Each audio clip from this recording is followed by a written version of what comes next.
저 사람이 왜 저기에? 자칭 한국과 라이벌이라는 일본 국민 아이돌이 최근 대거 탈퇴를 발표해 일본 전역이 난리가 났습니다. 아무리 한국을 따라잡으려 노력해도 안 돼서 떠난다는 사실에 일본 팬들은 K-팝이 이들의 눈을 너무 높여놨다며 오히려 한국을 원망하고 있었죠. 그런데 이 탈퇴 멤버들이 극비리에 한국에 있는 모습이 포착되자 또 한 번 발칵 뒤집어졌다는데요.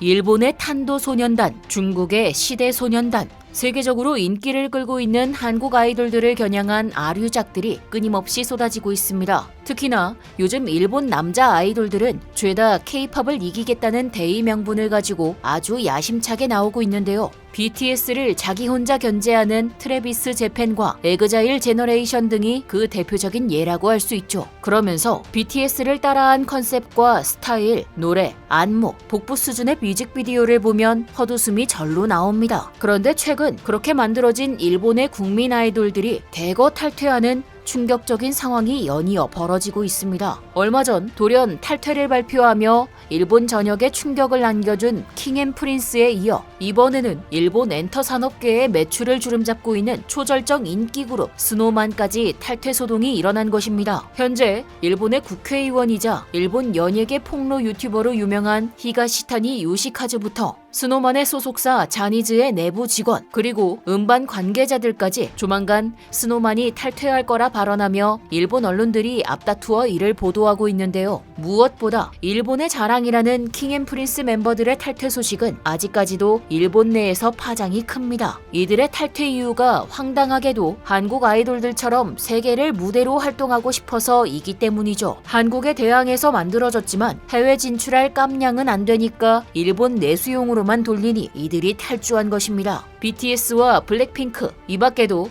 우리나라의 여러 연예인들이 세계적인 명품 브랜드의 글로벌 앰버서더로 활동하고 해외 각종 패션 위크와 행사에 메인으로 초대받아서 현지 팬들에게 환대받고 수많은 외신들의 플래시 세례를 받는 모습이 엄청 부러웠나 본데요. 당장 며칠 전만 해도 차은우는 이집트에서, 한소희는 영국에서 환영받으며 명실상부 월드스타로 빛나는 활동을 했으니 말이죠. 게다가 그렇게 의식하는 BTS 정국은 이번 월드컵 개막식 무대를 장식하는 장면까지 보면서 얼마나 현타가 왔을까요? 입으로만 세계 진출 외치고 뇌내 망상 속 라이벌이 전 세계적으로 승승하는 걸 보니 저 무대가 내 무대였어야 해, 저 인기가 내 것이었어야 해 하며 열등감과 허무함이 폭발한 것이겠죠. 해외 활동에 대한 의견 차이가 탈퇴의 원인이라는 사실이 알려지자 팬들 사이에서는 소속사 자니즈에 대한 비판이 쏟아져 나왔습니다. 당장 일본 팬들 사이에서조차 K-팝 그룹과의 비교가 터져나왔죠. BTS를 비롯한 K-팝 아이돌이 해외에서 성공한 배경에는 완성도 높은 음악과 칼군무 등이 있는데요. 이에 비하면 일본은 음악적 변화가 더디다는 것입니다. 자니즈 특유의 시대착오적인 왕자님 컨셉은 이들 음악과 안무에 그대로 남아있죠. 과거 방식을 고집하며 갈라파고스화한 자니즈가 세계 진출을 원하는 멤버들을 가둬둠으로써 결국 팀원 이탈이라는 결과를 낳았다는 것이 일본 팬들 사이에서 나오는 지적입니다. 원조 아이돌 왕국이었던 일본 엔터 산업의 현재를 보여주는 사건이라고 할 수 있죠. 그런데 이 와중에 웃긴 것은 킹앤프린스 탈퇴 멤버들의 한국 데뷔설입니다. 일본 언론에서는 킹앤프린스 탈퇴 멤버들 향후 한국 기획사로 이적 가능성을 업계 소식으로 듣다 라는 기사로 이들의 K-팝행을 거론하고 있는데요. 더 웃긴 것은 이 소식을 들은 일본인들이 한국에서 우리의 정도면 성공한다라고 설레발 중이라는 사실입니다. 일본 언론들과 더불어 김칫국 마시는 일본 네티즌들의 반응은 이런 상황인데요. 해외 진출하려면 역시 K-팝 그룹에서 활동해야지. 우리 애들 춤 잘 추니까 한국 아이돌로 전향하는 거 찬성이야. 분명히 한국에서도 인기 많을 거야. BTS 소속사 하이브도 르세라핌에 일본인 멤버를 넣어서 데뷔시켰고 우리 애들도 비주얼 좋기 때문에 충분히 가능하다고 생각해. 한국 기획사로 간다면 일본에서 있을 때보다 해외 인기가 많아지려나? 아니면 미국 가려나? 떡줄 사람은 생각도 없는데 뭐 자기들이 온다고 하면 한국 기획사에서 받아주기라도 한다는 건지 정말 웃기는 일본인들. 한국을 자신들의 밑으로 보는 일본인들의 사상이 그대로 드러나는 것 같습니다.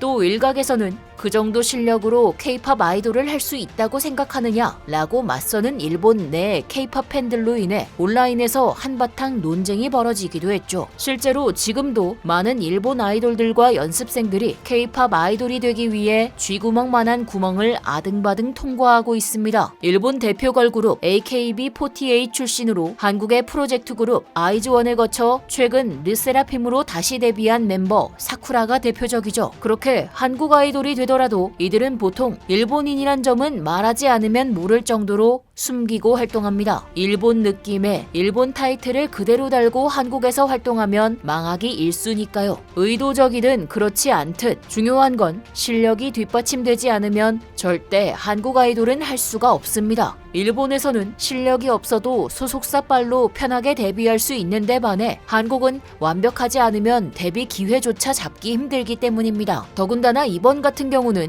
일본에서 잘 나간다고 한국에서 프리패스? 라는 안일한 인식이 드러나 더욱 어이없는 상황인데요. 일본 아이돌은 자신들이 혜택받았다는 사실을 알아야 합니다. 아마 라이브 하면서 춤추라고 해보면 1절은커녕 한 소절만 불러도 헉헉대면서 나가 떨어질 테니까요. 맨날 립싱크하면서 율동만 추던 이들이 한국 데뷔 가당치도 않습니다. 하지만 반대로 르세라핌, 아이브, 다시 컴백한 카라까지 일본으로 진출한 한국 아이돌들의 인기는 갈수록 고공행진 중입니다. 한국적인 색깔은 그대로 유지하면서 말이죠. 무대 한 번 하고 나면 일본 실검을 휩쓸며 압도적인 존재감을 증명하는 우리 한국 아이돌들. 이것이 K-팝과 J-팝의 현주소를 말해주는 것이 아닐까요? 사실 해외 시장에서의 반응과 별개로 굳이 세계 진출을 해야 하냐고 말하는 일본의 골수 팬들도 적지 않습니다. 이러니 발전이 없지 싶은데요. 이러한 상황 속에서 일본 엔터 업계의 고민은 당분간 계속될 듯합니다. 그러거나 말거나 우리는 관심도 없으니 제발 자기들끼리 놀아줬으면 좋겠네요. 지금까지 얼큰한 뉴스였습니다. 감사합니다.